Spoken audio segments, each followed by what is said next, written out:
Hello everybody, and today we are reacting to Wind and Truth, the fifth book in the Stormlight Archive by Brandon Sanderson. So, a few disclaimers up front. Of course, this is going to give spoilers for Wind and Truth by Brandon Sanderson. It will also potentially contain spoilers for the entirety of the Stormlight, let's be fair. And it will probably contain spoilers for the entirety of the Cosmere. So, know that going in, I cannot talk about this without talking about all those things. Also, kind of disclaimer for me, I am sorry, I'm not the type of person who can remember all of the connections between all the different characters within the book. I suck at remembering names and who they are and stuff like that. So a lot of times I'm gonna be a little bit like aloof when it comes to, first of all, fan theories, but also like I'll not see the significance of certain significance moment, probably.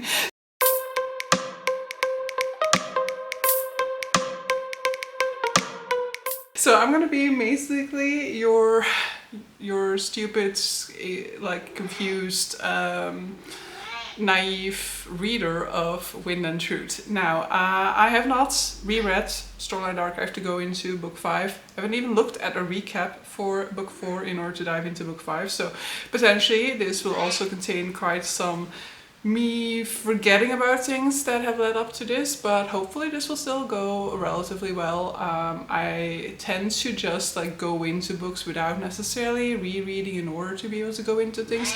And a good book, or like a book that works well for me, is one that kind of slowly like recaps what has happened before, so that, you know, when significant things are introduced, you are able to follow along without having had to have like done the research to go back into it. But so, every Monday, Reactor magazine is releasing like 1 or 2 chapters within Wind and Truth, and I'm going to be reading them and reacting to them. I have started late because I did figure out about this. I found out about this like just in time, but it has taken me a few weeks for me to finally actually make time to sit down and do this. I am also in the midst of a big project, so I don't have the time for it, and yeah, my eye is also acting up today, but we are just going to do this because I cannot keep on postponing this, because then I'll just be reacting to it when the actual book is released in December. But so, I am reacting to the preface and the prologue within this little clip. I'm going to be having my reaction videos out every Sunday, I'm aiming for, but as I'm a little bit behind, it means that for the first few weeks there will be multiple videos of this released. Hopefully, cannot make any promises here, because my other project definitely has a priority. So if my other project takes up too much of my time, I might not have enough time to do more than one of these videos within the week. But so, without further ado, let's react to the prologue. So the preface is very short, and I really only remember the fact that Brandon was mentioning that this is like his longest book to date, which, oh boy, we're in for something, because like these Stormlight books haven't been short so far, and so it's going to be even longer than all the previous ones have been so far. So I don't know whether that's a good thing, I don't know whether that's a bad thing. It can go either way, but it definitely means that we still have quite a lot of reactions to get through, I guess. But so the prologue, if you have read Stormlight Archive, which if you're still watching this you should have, because otherwise, like, what are you doing here listening to me react to the 5th book in the series? But if you've been reading Stormlight Archive, you know that every single book so far has started with a different POV on the same event. So the event being Gavilar's murder, and we finally are there. 5th book, we have Gavilar's perspective. And I gotta say that one of the interesting things about Stormlight Archive, there are a lot of interesting things in my opinion, but one of the interesting things that like links to this particular prologue is how our opinion of Gavilar changes throughout the series, because initially we kind of are introduced to Gavilar through the perspective of his brother thinking back on him fondly. His brother kind of seeing Gavilar as this sort of like pinnacle of what it means to be kingly, what it means to be a good person, and kind of setting the bar for, you know, good behavior and integrity. However, throughout the series, that sort of image just kind of start to crack here and there, especially when we saw Navani's perspective on the prologue.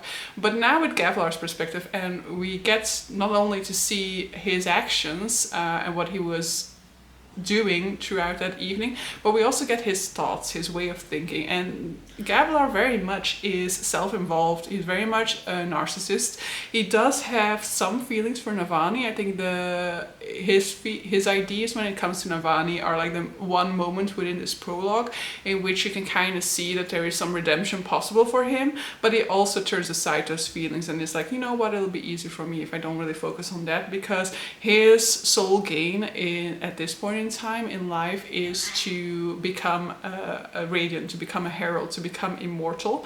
He has been climbing the ranks to the point where he is now king. He is at the top of his empire, but that is still not enough for him. He wants more, and he wants this immortality, and he is more than willing to lie and cheat his way into it, because he has been introduced through circumstances, I guess, to the Stormfather, and he is basically pretending to be the super righteous guy who, you know, has a conscience, has integrity, and, you know, is following the guidelines written down in the Way of Kings, and who believes in the guidelines. But through his inner monologue we hear that he doesn't really believe in that he kind of resents some of these rules as well, because he has to kind of live by them for the Stormfather to take him seriously, for the Stormfather to want to bond with him. And he clearly doesn't actually feel like this is that he's making the right choices when he's living according to this code. He doesn't feel like he needs to. He feels like this is just a means to a gain.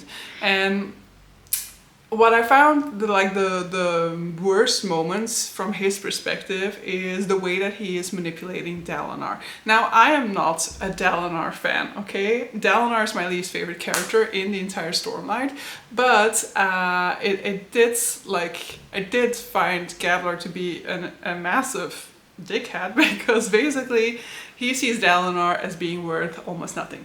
Dalinar is at his worst, at his low point, at the point in time in which the prologue takes place, and Gavilar, being his brother, is seeing this, and rather than trying to help Dalinar in this time, he's basically just manipulating Dalinar even further. He's taking Dalinar's pain and Dalinar's weak points, and he's kind of like stirring the pot. He's reminding Dalinar of the worst moment in his life. He's steering him towards alcohol when Dalinar has a serious problem with alcohol. And it isn't even the sort of manipulation where, you know, like he sees Dalinar as a potential, you know, like contender for his throne or something like that, and so he's trying to get how do you call that,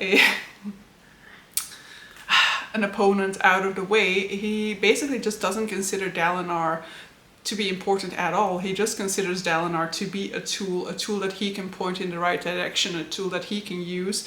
And when it's not his time, when he basically doesn't need Dalinar, as is currently the case, then he just wants Dalinar out of his way. He just doesn't want Dalinar to like bother with him, to take up any of his time and space. And so he's basically just manipulating him into alcoholism, or into continuing his alcoholic streak, in order for him to just like not bother with Gavilar, not to think too clearly about what Gavilar might be doing.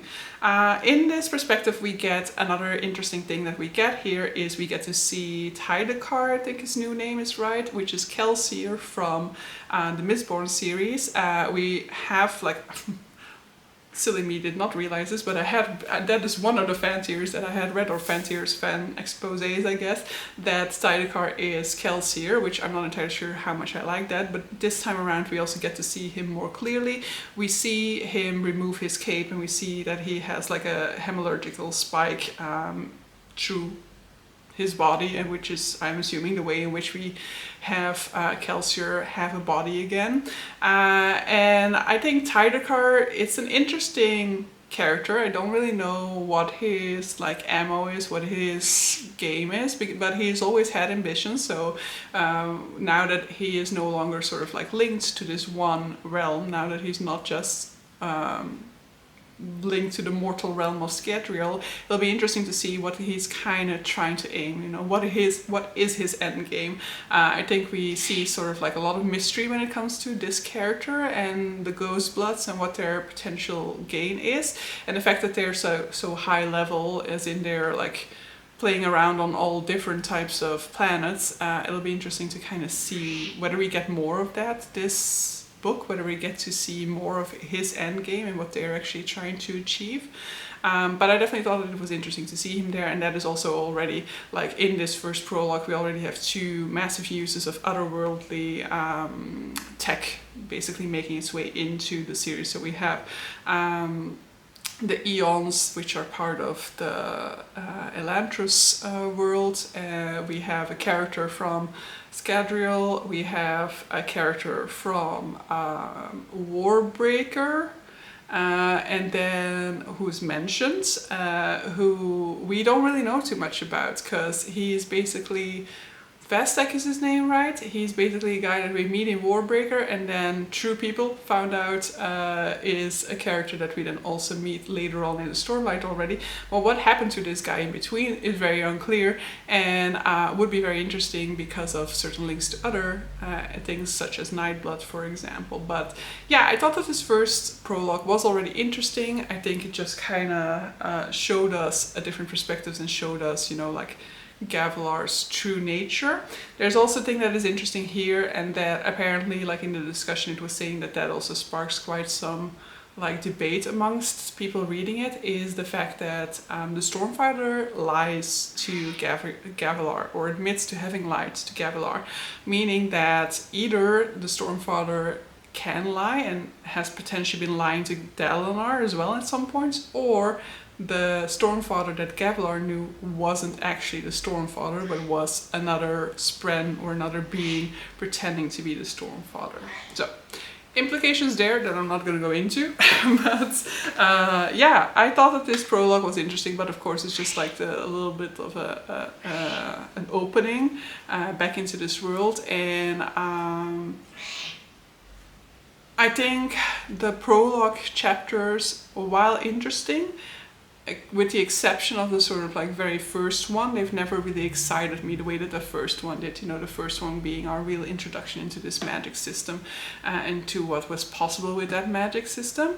And so the next ones have always just like given a slightly different perspective, given clues here or there, but they haven't had that sort of like rush into the story that I feel has been there with other of the prologues. So that's going to be my thoughts on the first one. I'm going to try and keep these like relatively short.